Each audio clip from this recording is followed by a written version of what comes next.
Oke, halo guys. Jadi kembali lagi bersama gue. Kali ini kita akan ngelanjutin tutorial Air Warfare tutorial yang kelima kalau nggak salah. Ya, kelima. Jadi di sini kita bakal menembak musuh menggunakan menembak musuh yang disenjatai dengan uh, rudal jarak pendek, rear aspect missile. Jadi rudal belakang jarak pendek dan menembak musuh enemy yang disenjatai dengan medium range missile. Jadi udah agak jauh gitu. Jadi langsung aja kita masuk ke skenario-nya. Oke, sekarang ini skenario seperti biasa, kita menjadi komandan dari Rahmat David Airways dan kita menggunakan ya beberapa pesawat di sini, bisa kalian lihat sendiri. Dan ini adalah penjelasan misilnya. Kalian bisa skip dulu kalau misalnya mau baca. Gue udah jelasin dikit di video-video sebelumnya, teman-teman.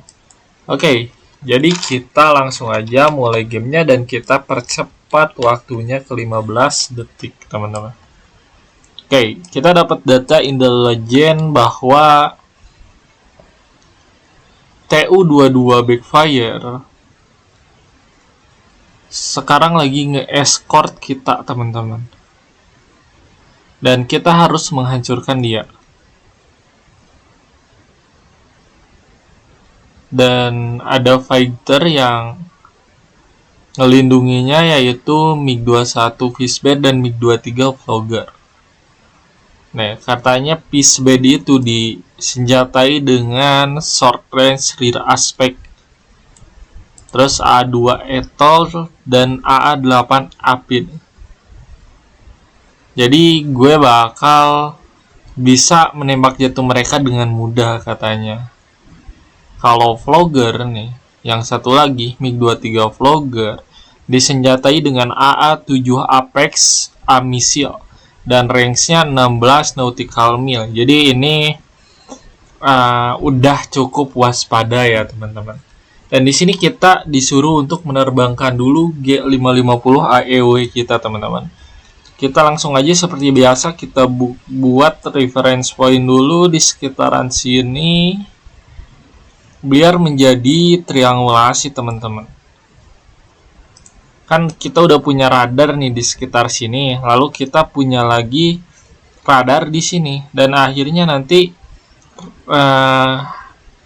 kontak yang ketangkap itu bisa langsung ditentukan posisinya ada di mana, teman-teman. Dan pesawat Elin juga bisa menentukan apa sih jenis pesawatnya, teman-teman, dari cara ya ngedengerin secara pasif. Oke, kita kasih nama AEW, terus kasih nama kelas support, dan kita langsung aja daftarin pesawatnya.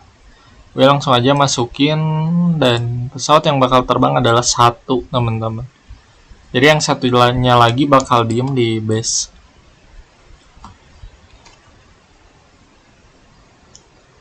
Oke, gue tunggu dulu dia buat terbang. Dan teori triangulasi ini bisa kalian pelajari di internet, udah banyak yang bahasnya, teman-teman. Jadi gini nih, misal ada objek datang dari sini. Kalau misalnya satu arah, dia tahu arahnya di sini, tapi gak tahu jaraknya entah di sini, di sini, di sini, di sini. Jadi kayak hanya garis lurus saja. Nah, kalau misalnya ada dua radar, dia bakal nentuin misalnya ada kontak di sini. Kan yang ini ke sini, yang ini garisnya ke sini sehingga berpotongan.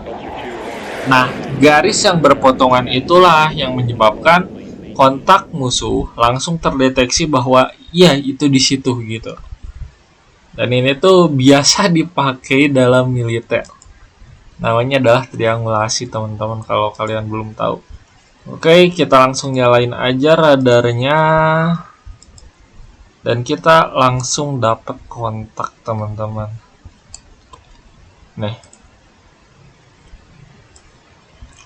Dan katanya ini adalah kita menemukan Syrian military aircraft. If you already have a few fighters in the air, vector them to engage the enemy aircraft, otherwise launch them. Oke, kita disuruh menembak jatuh intinya teman-teman. Ya, ini udah ketahuan nih, ini pesawat sipil. Jangan sampai pesawat sipil kita tembak. Dan gue mau nyalain dulu radar yang ada di sini, teman-teman. Kita nyalain saja, MCON-nya matiin.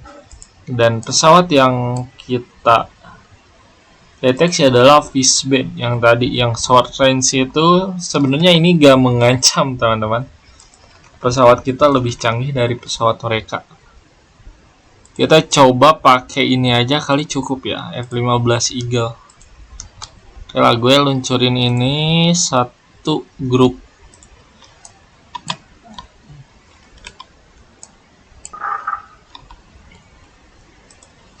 Ya, lihat, pesawatnya lagi menuju ke arah kita dengan arah 236 degrees dengan kecepatan 475 knots dan ketinggian 36.000 feet, teman-teman.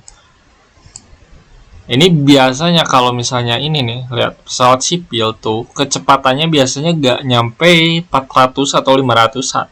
Biasanya di 113. Kalau misalnya ini nih, kita lihat, ini 257, ini bisa mengindikasikan bahwa ini pesawat militer, walaupun belum tentu juga, teman-teman. Tapi kalau misalnya pesawatnya cepat dan dia misalnya dari tinggi ke bawah menukik, itu bisa dipastikan pesawat militer. Dan arahnya kalau misalnya datang ke arah kita, itu bisa dipastikan pesawat militer juga, teman-teman. Jadi kita langsung aja tembak jatuh mereka. Dan mapnya gue mau ganti dulu biar gak terlalu terang, teman-teman. Nih, lihat. Kalau ini biasanya sipil nih, lihat. 251 knot ini pesawat sipil. Nih, kalau misalnya pesawat fighter biasanya di range 477-an, teman-teman. Oke. Ini ada dua, dan ini lihat nih. Ada lagi dua fighter kayaknya yang datang ke arah kita. Bahkan ini ada recon nih yang tadi. Ada 3, ini sipil kayaknya. Jadi nih yang datang ke arah kita ada 3, 4, 5, total 5 pesawat. Jadi karena ada 5 pesawat, gue mau ngelancurin satu grup lagi. Dan kali ini gue mau pakai F-16 gue buat bisa nembak dia dari jauh. Oke, kita langsung launch S group. Dan kita tunggu pesawatnya meluncur, dan gue mau tembak jatuh dulu yang ini nih. Kemarin gue pakai F1 kan, auto engine. Sekarang gue cobain yang manual. Kalau bedanya manual sama auto ini, cuman di sini, teman-teman. Kalau manual itu kita bisa milih mau apa dulu yang ditembakin nih. Misal cuman satu yang ditembakin, ya lu pilih dulu satu. Udah masuk nih satu. Tunggu dulu nembak. Dia bakal nembak. Dan nembaknya pun cuman satu. Gak kayak kalau auto kan dia bakal nembak salvo gitu, gue tahu 2, 4. Kalau ini cuma satu, teman-teman, yang ditembakin. Ya, lihat.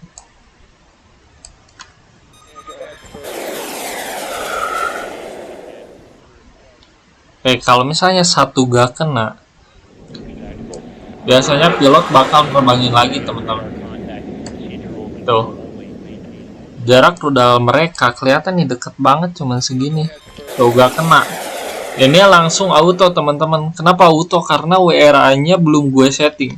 Makanya dia nembak otomatis. Kalau misalnya lu mau full manual, sebenarnya bisa dimatiin aja di menu WRA-nya. Dan biasanya kalau auto gini, biasanya dia nembakin 2 rudal secara langsung. Dan ya, kalau gak kena itu rugi banget sih kalau menurut gue. Dar. Oh, gue lupa. Gue lupa, guys. Gue lupa kalau gue belum nyalain sensornya. Ini kan rudal SAR ya. Oke, sensor udah nyala. Dan akhirnya kena sih ini harusnya. Tuh, lihat dia ngejar terus, teman-teman. Dia ngejar terus. Gak kena dong. Oke, it's okay. Kita pakai Python kita aja satu.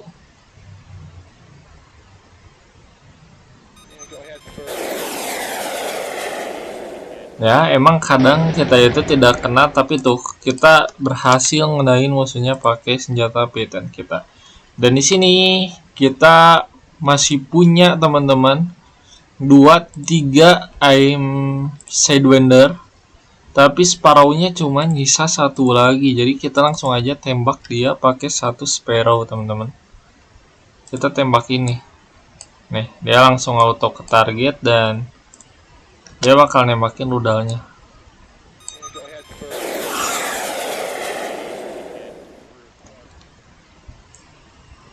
Sebenarnya kalau dilihat ya dari jaraknya, jarak mereka tuh pendek banget, cuman segini teman-teman. Sedangkan jarak kita tuh jauh. Tuh dia lagi ngejar tuh. Tapi sayangnya rudal kita gak kena. Jadi kita coba pakai Sidewinder. Dia bakal ngejar nih. Ini Sidewinder, ini gue kasih Python aja deh. Ini pesawat kita yang udah terbang, kita arahin ke sana aja teman-teman. Buat nge-intercept area yang kedua, gelombang kedua teman-teman. Ini pesawat gue malah RTB ya. Harusnya nyerang ini dulu gak sih? Yaudah, gak apa-apa, gue manual aja dan ulangin lagi. Emang kayak gitu guys, kalau misalnya RTB-nya gak di apa namanya? Gak di setting teman-teman, gak di setting manual. Dia bakal balik sendiri kalau senjata utamanya udah habis nih. Gak apa-apa, kita manual aja tembaknya. Kita ulangin. Sidewindernya udah diluncurin dan kena harusnya. Oh, enggak teman-teman. Oke, kita butuh Sidewinder yang kedua sepertinya dan kena dong. Ah, tidak, masih tidak kena ternyata. Wah. Kita pakai andalan kita Python 3, teman-teman. Harusnya kena ini sih. Kalau masih gak kena parah.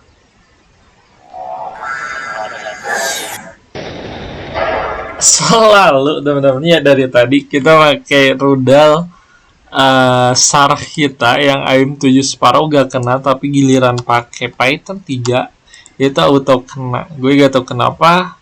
Jadi karena gue penasaran, gue mau cek dulu nih, apa sih bedanya Sidewinder sama Python 3. Sidewinder tuh jaraknya 10 nautical mil, POH-nya 85% teman-teman. Ingat-ingat tuh 85% dan kecepatannya di 1500 knot. Kita lihat Python 3. Setahu gue 9L Sidewinder itu lebih canggih ya. Cuman gue gak tahu juga. Cuman perasaan gue beda generasi dia tuh. No, dia jaraknya lebih pendek. POH-nya pun sama teman-teman. Dan kecepatannya pun sama. Jadi gue gak tahu ini faktor apa. Dan sensornya sama, IR Seeker teman-teman. Tuh, dia rudal pencari panas. Cuman gue gak tahu kenapa yang satu kena, yang satu enggak. Dan kita bisa cari tahu di sini biasanya teman-teman. Nih, 61% katanya. Ya, lu bisa baca ini di sini. Intinya ini keterangan kenapa senjata kita gak kena. Dan Python 3 kita berhasil ngenain target. Ya, mungkin nanti gue pelajari yang di sini ya. Cuman untuk tutorial kali ini biar gak pusing, dan ya gue juga masih pusing ngejelasinnya jujur. Gue pulangin dulu pesawat satunya dan kita intercept yang satu lagi teman-teman. Dan ini tuh licik banget, lihat. Dia itu hanya punya senjata sejauh ini teman-teman. Sejauh 15-14 nautical mil lah. Sedangkan senjata kita nih batasnya sampai sini teman-teman. Dan ini udah jomplang banget sebenarnya. kejomplangan kekuatan ya.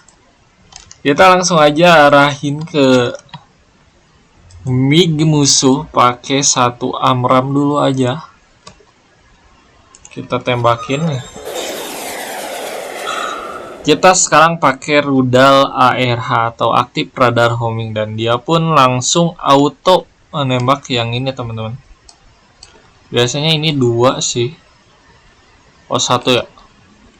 Oke, kita lihat aja. Dan kena langsung dalam sekali tembak. Gue emang suka sih AMRAAM ini, gue emang suka banget rudal itu. Cuman harganya mahal teman-teman kalau di dunia asli. Dimana gak kena ya itu rugi banget sih. Cuman kalau dibandingin dengan pesawat musuh ya jelas itu beda jauh dan keuntungannya gede. Jadi gitu teman-teman. Gimana caranya nge-intercept musuh yang udah punya senjata. Jadi kita bisa nge-intercept dari jarak jauh teman-teman. Kalau rudal kita mendukung. Tapi nanti ada satu kondisi yang dimana jarak rudal lu lebih pendek daripada jarak musuh. Dan itu kayak butuh high mekanik banget. Tapi buat yang sekarang ini masih easy peasy lah. Karena misinya udah beres, kita balikin lagi dia ke base dengan tekan B. Dia bakal balik base otomatis. Oke, mungkin sekian tutorial kali ini. Sampai jumpa di next video. Jangan lupa tekan like dan subscribe. Bye-bye.